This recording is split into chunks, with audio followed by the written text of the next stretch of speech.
Hello friends, good morning. કેમ છો વિદ્યાર્થી મિત્રો બધાય? મજામાં ને? ચલો વિદ્યાર્થી મિત્રો, આજે આપણે શરૂ કરવા જઈ રહ્યા છીએ આપણો બીજો તાસ. ગયા તાસની અંદર આપણે 5 ટૂંકા પ્રશ્નોની ઇન્ફોર્મેશન મેળવી હતી, જેની અંદર ભાગીદારી પેઢીનું વિસર્જન, ભાગીદારીનું વિસર્જન, આ ઉપરાંત બીજા કેટલાક પ્રશ્નો, મરજિયાત વિસર્જન, એની પછી બીજી વિગતોની અંદર આપણે પેઢીનું વિસર્જન કેટલી રીતે કરવામાં આવે છે, અને એક નાનો એવો પ્રશ્ન બીજો પણ જોયો હતો, માલ મિલકત નિકાલ ખાતાનો અર્થ. પહેલા તો આપણે આ જુદા જુદા 5 જે પ્રશ્નો હતા એ શીખ્યા. તમને મેં હોમવર્કમાં ઘરે લખવા માટે પણ આપ્યા હતા. દરેક વિદ્યાર્થીએ એ હોમવર્કને પૂર્ણ પણ કર્યું હશે. ક્લિયર છે? હવે આપણે આજે તાસ નંબર 2 એની અંદર મેં તમને કીધું હતું આપણે આજે માલ મિલકત નિકાલ ખાતાનો જે નમૂનો છે એ નમૂનો શીખવાનો છે. તો બોર્ડ ઉપર મેં અહીંયા માલ મિલકત નિકાલ ખાતા દોરેલું છે. નામ લખી દઈએ ઉપર. માલ મિલકત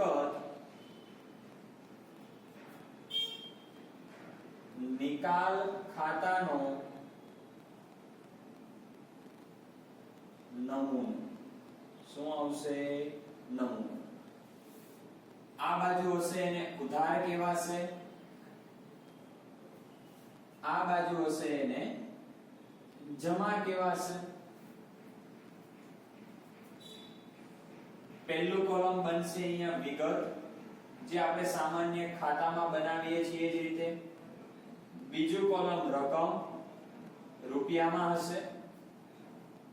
ફરી વખત વિગત અને રકમ. આ પ્રમાણે આપણું માલ મિલકત નિકાલ ખાતું આખું સંપૂર્ણ તૈયાર થશે.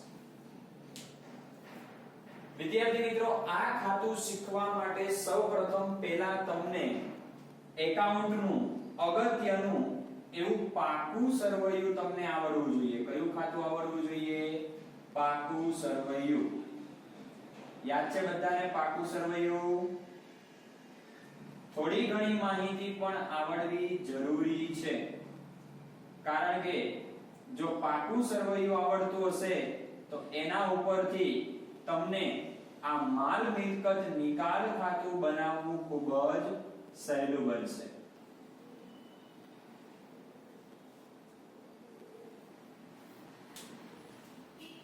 આ બાજુને આપણે કહીએ છીએ મૂડી દેવા, અને આ બાજુને આપણે કહીએ છીએ મિલકત લેણા. સાચી વાત? મૂડી દેવા બાજુ આપણે મૂડી લખીએ છીએ, અનામતો લખીએ છીએ, દેવા લખીએ છીએ. મિલકતો બાજુ તમામ મિલકતો, સ્થિર મિલકતો, અદ્રશ્ય મિલકતો, ચાલુ મિલકતો, તમામ મિલકતો આપણે મિલકત લેણા બાજુ લખીએ છીએ. હવે ધ્યાન રાખજો, આપણે કયું ખાતું શીખીએ છીએ? માલ મિલકત નિકાલ ખાતું. એનો નમૂનો હું અહીંયા નીચે બનાવું છું થોડો સમજવા માટે જ ખાલી, બાકી આપણે બાજુમાં બનાવેલો છે. ક્લિયર છે? હવે ધ્યાન રાખો, અહીંયા આ બાજુ તમે શું લખેલું હશે? મિલકતો. તો મિલકતોના ખાતા બંધ કરીને માલ મિલકત નિકાલ ખાતે લઈ જાઓ તો એની ક્રોસ એન્ટ્રી થાય. ક્યાં આવે? અહીંયા આવે.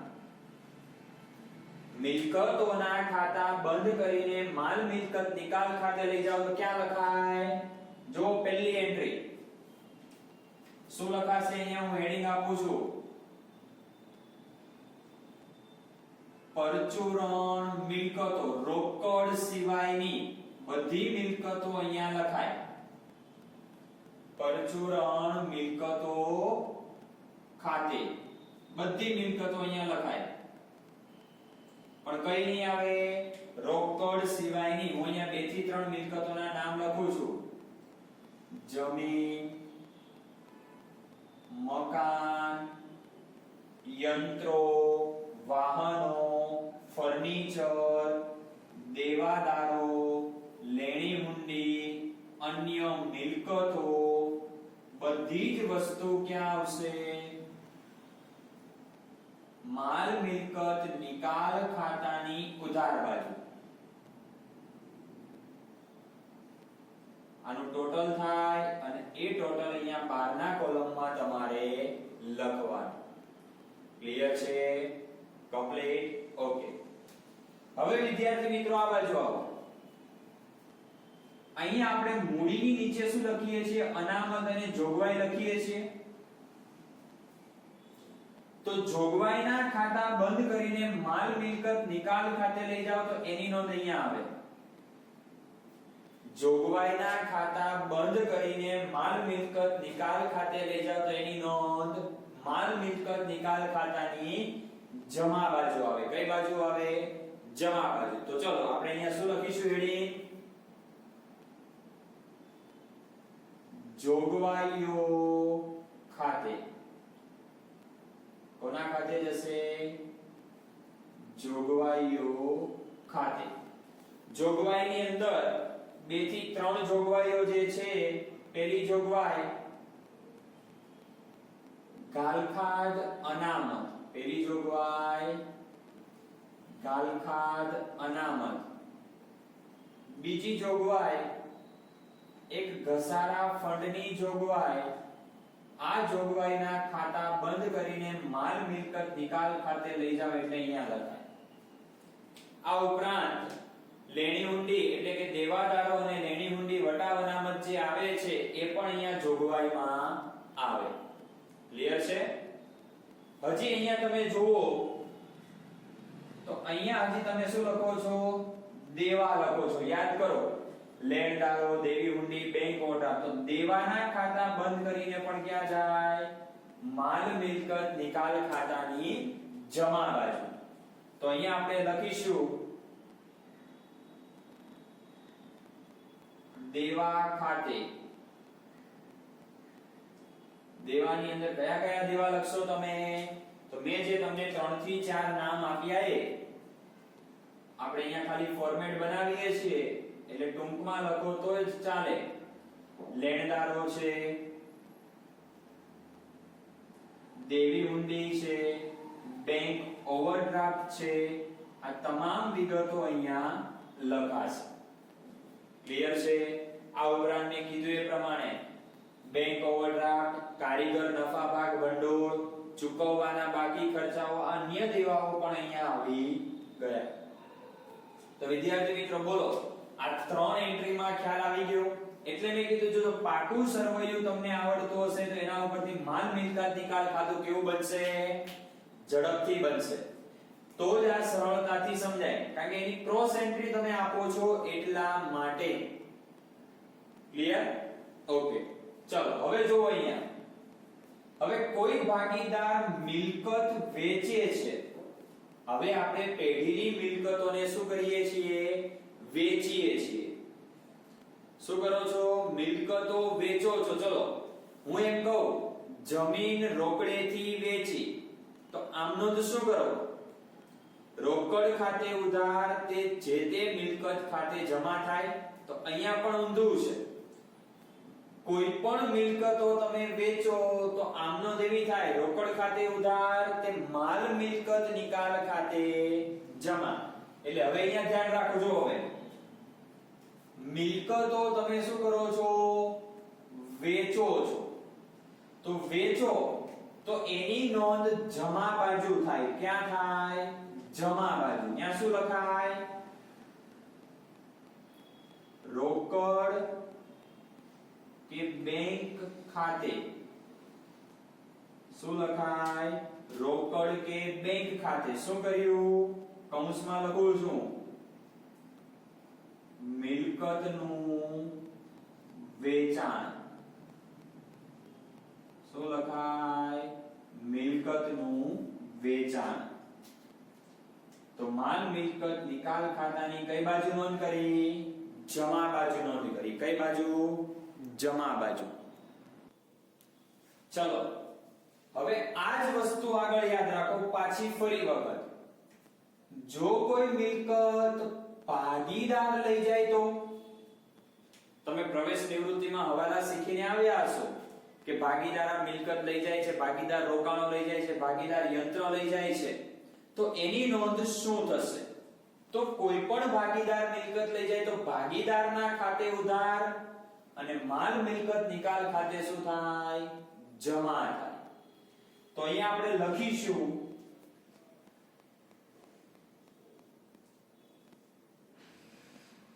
ભાગીદારના મૂડી ખાતે. કોના ખાતે લખીશું? ભાગીદારના મૂડી ખાતે. કૌંસમાં શેની નોંધ આપી? તો પહેલું ભાગીદાર મિલકત લઈ જાય. તો માલ મિલકત નિકાલ ખાતાની કઈ બાજુ નોંધ આવે? જમા બાજુ. કઈ બાજુ નોંધ આવશે? જમા બાજુ. ક્લિયર છે? ખબર પડી? પહેલી નોંધ જો ક્રોસ એન્ટ્રી છે. મિલકતો હતી એ તમે રોકડેથી વેચી.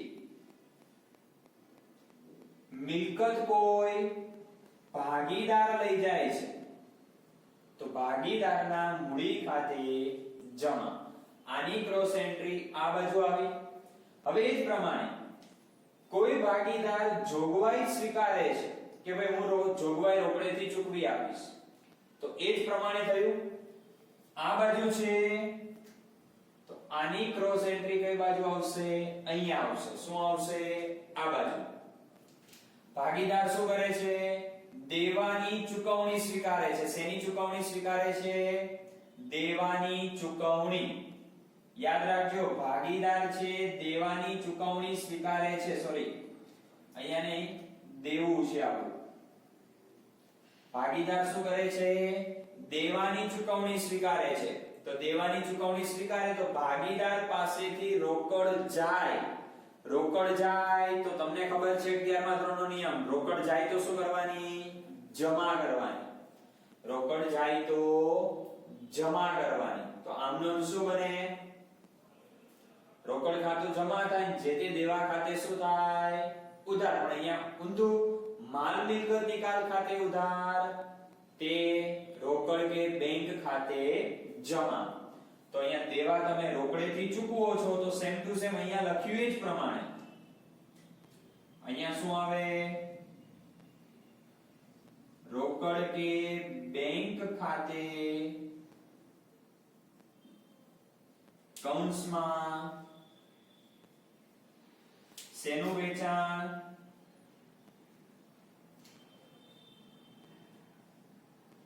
તો અહીંયા દેવાની ચુકવણી. અહીંયા વેચાણ નથી, તમે દેવાની ચુકવણી સ્વીકારો છો એની નોંધ છે. હવે આ જ દેવાની ચુકવણી કોઈ ભાગીદાર સ્વીકારે તો પણ શું થાય? ભાગીદારના મૂડી ખાતે જમા. કારણ કે ભાગીદાર અહીંયા શું બનશે? લાભ આપનાર બનશે. તો 11મા ધોરણનો નિયમ છે લાભ લેનાર ખાતે ઉધાર કરો, લાભ આપનાર ખાતે જમા કરો.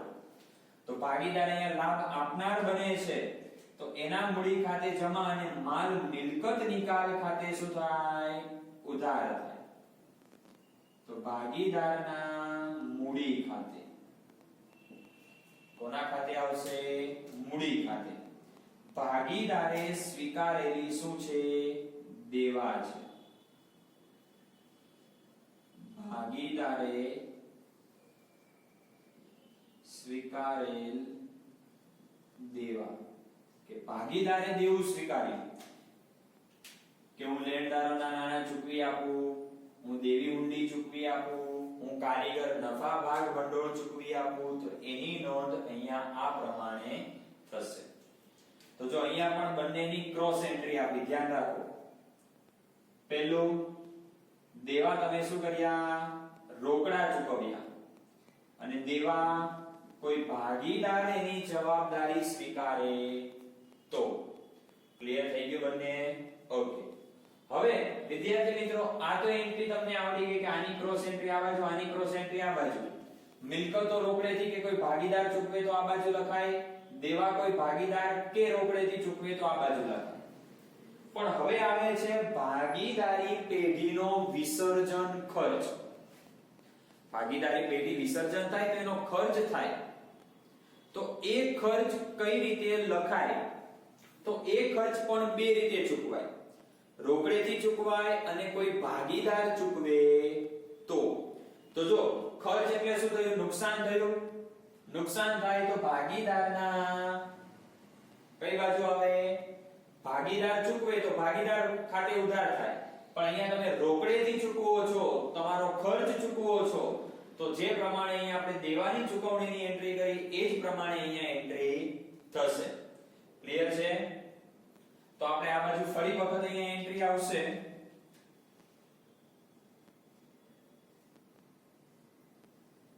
રોકડ કે બેંક ખાતે. શેની જવાબદારી સ્વીકારી ભાગીદારે? વિસર્જન ખર્ચની. કેની ખર્ચની ચૂકવણી સ્વીકારી?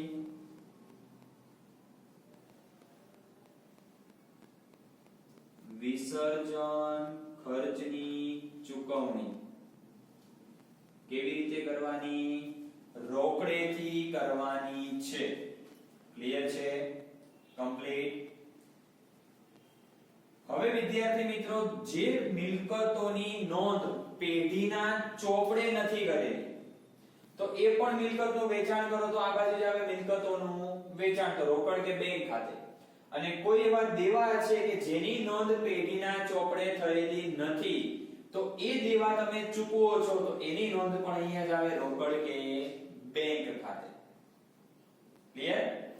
હવે વિદ્યાર્થી મિત્રો યાદ રાખો, જ્યારે કોઈ ભાગીદારને મહેનતાણું ચૂકવવાનું આવે, શું ચૂકવવાનું આવશે? મહેનતાણું. પગાર, બોનસ, કમિશન આવી વસ્તુઓ ચૂકવવાનું આવે તો માલ મિલકત નિકાલ ખાતાની ઉધાર બાજુ લખાય. કઈ બાજુ લખાય? ઉધાર બાજુ. પણ ભાગીદારને ચૂકવશો તો ઉધાર કોના ખાતે થશે? માલ મિલકત નિકાલ ખાતે. પણ ભાગીદારને ચૂકવો તો ભાગીદારના મૂડી ખાતામાં કઈ બાજુ લખતા હતા આપણે? યાદ કરો, પ્રવેશ નિવૃત્તિ મૂડી ખાતે. શેની નોંધ આવ્યા તમે? ભાગીદારનું મહેનતાણું. શેની નોંધ આપી? તો કે ભાગીદારનું મહેનતાણું. ક્લિયર છે? આ બે નોંધ છે એનું ટોટલ 12 ના કોલમમાં. હવે વિગતો પૂરી થાય એટલે આપણને ખબર છે આપણે ખાતું શું કરતા હોઈએ છીએ? બંધ કરતા હોઈએ છીએ. ખાતું બંધ કરીએ ને છેલ્લે. જમા બાજુનું ટોટલ વધારે આવે છે અને ઉધાર બાજુ તમને અહીંયા તફાવત મળે છે, તો એ શું બને છે? માલ મિલકત નિકાલ ખાતાનો નફો કહેવાય. શું કહેવાય? નફો. અને આ નફો કોની વચ્ચે વહેંચાય? તો ભાગીદારોના મૂડી અથવા ચાલુ ખાતે. હું અહીંયા ગોલ રાઉન્ડ કરીને વિગત લખું છું એટલે તમને ખ્યાલ આવશે કે આ શું છે? તફાવતની રકમ છે. તફાવતની રકમ એટલે ટૂંકમાં કહીએ તો માલ મિલકત ખાતાનો નફો છે.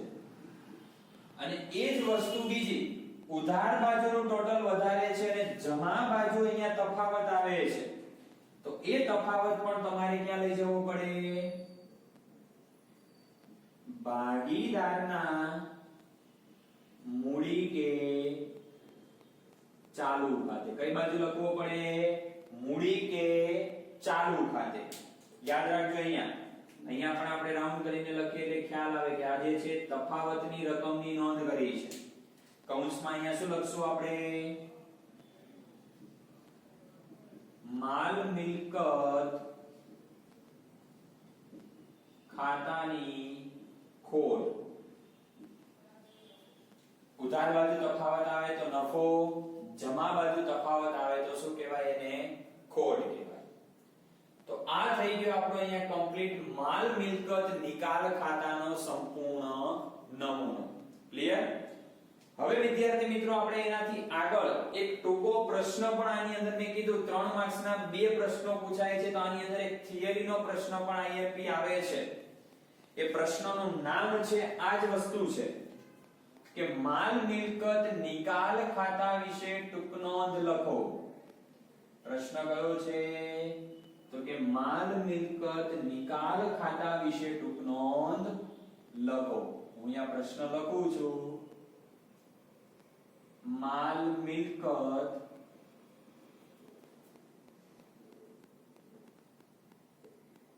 નિકાલ ખાતા વિશે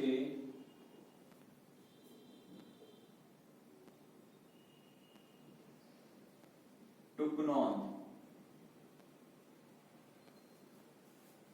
આ આપણો પ્રશ્ન છે, કારણ કે જોડે જોડે સમજાવું તો વધારે ખ્યાલ આવશે કે માલ મિલકત નિકાલ ખાતું મેં તમને સમજાવ્યું છે, તેની ટૂંક નોંધ તમને ઝડપથી આવડે. ચલો પહેલું વાક્ય.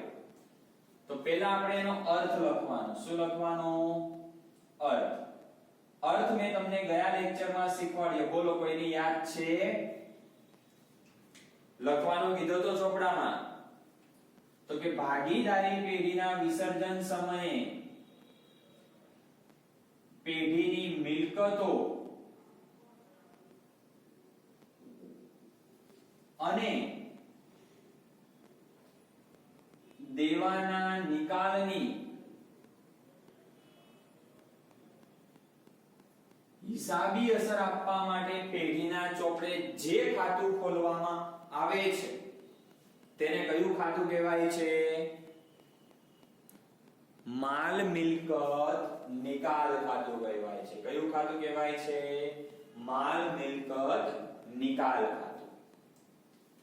પછી બીજો ક્વેશ્ચન આગળ, એક ગુણનો ખૂબ જ આઈએમપી. માલ મિલકત નિકાલ ખાતાનું બીજું નામ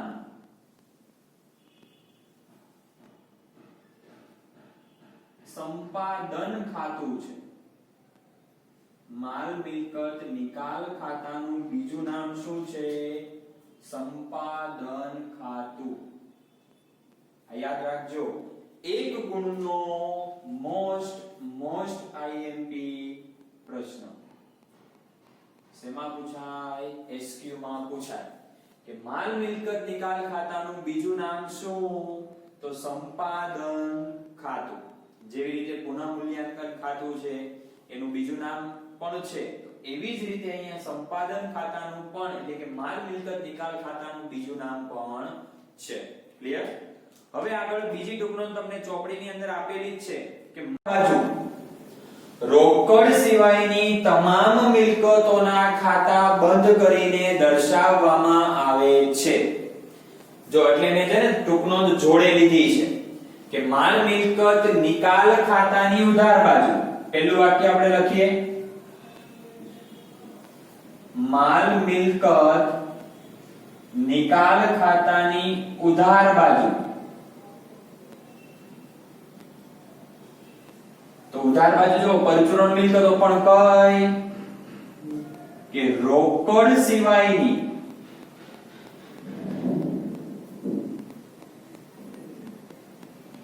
બાકીની તમામ મિલકતોના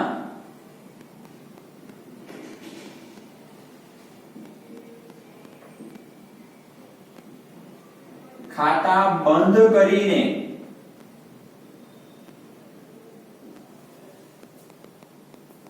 દર્શાવાય. યાદ રાખજો, અહીંયા માલ મિલકત નિકાલ ખાતાની કઈ બાજુ? ઉધાર બાજુ.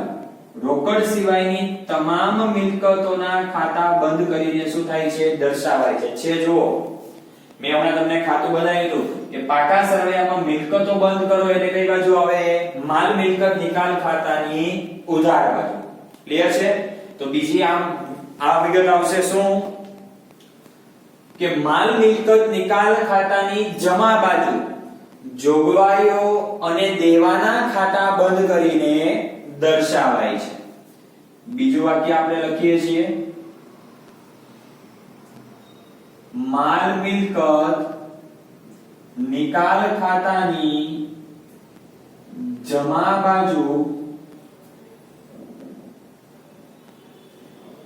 જોગવાઈ અને દેવાના ખાતા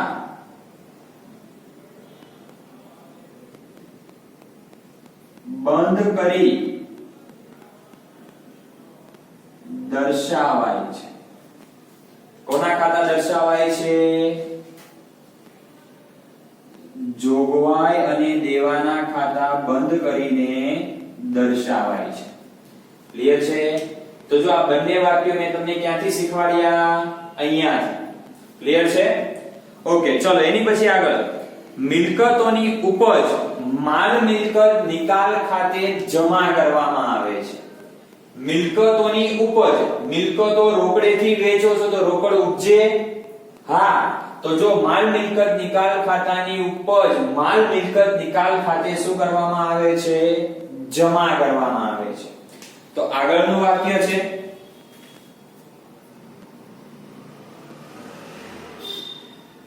કે માલ મિલકત નિકાલ ખાતાની ઉપજ માલ મિલકત નિકાલ ખાતે જમા કરવામાં આવે છે. કે માલ મિલકત નિકાલ ખાતાની શું ઉપજ માલ મિલકત નિકાલ ખાતે શું થાય? જમા થાય. શું થાય? જમા. તો એવી જ રીતે દેવાની ચૂકવણી માલ મિલકત નિકાલ ખાતે ઉધાર કરવામાં આવે છે. દેવાની ચૂકવણી કરો તો માલ મિલકત નિકાલ ખાતે ઉધાર. તો અહીંયા આગળ આવશે કે દેવાની ચૂકવણી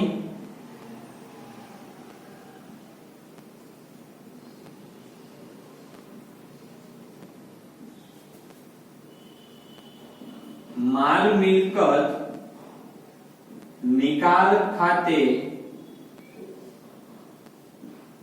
ઉધારાય છે. કોઈ પણ દેવું ચૂકવો, લેણદારો ચૂકવો, દેવી હુંડી ચૂકવો, કારીગર નફા ભાગ ભંડોળ ચૂકવો, તો એ તમામ વિગતો માલ મિલકત નિકાલ ખાતાની કઈ બાજુ લખાય છે? ઉધાર બાજુ. એની પછી આગળ જોઈએ છીએ આપણે વિસર્જન ખર્ચ માલ મિલકત નિકાલ ખાતે શું થાય છે? ઉધારાય છે. કે ભાગીદારી પેઢીનો વિસર્જનનો ખર્ચ. કયો ખર્ચ? વિસર્જન ખર્ચ માલ મિલકત નિકાલ ખાતે ઉધારાય છે. શું થાય છે? ઉધારાય છે. અંડરલાઇનિંગ કરો એ શબ્દ વિસર્જન ખર્ચ માલ મિલકત નિકાલ ખાતે શું થાય? ઉધારાય છે. ક્લિયર છે? એની પછી આગળ માલ મિલકત નિકાલ ખાતાનો તફાવત નફો હોય કે ખોટ હોય એ ભાગીદારોના મૂડી કે ચાલુ ખાતે લઈ જવામાં આવે છે. આગળનું વાક્ય માલ મિલકત નિકાલ ખાતાનો તફાવત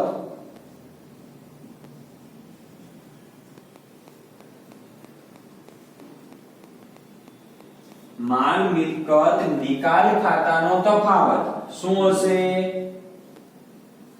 નફો કે ખોટ હોય. નફો કે ખોટ હોય તો તે ક્યાં લઈ જવાય છે? ભાગીદારોના મૂડી કે ચાલુ ખાતે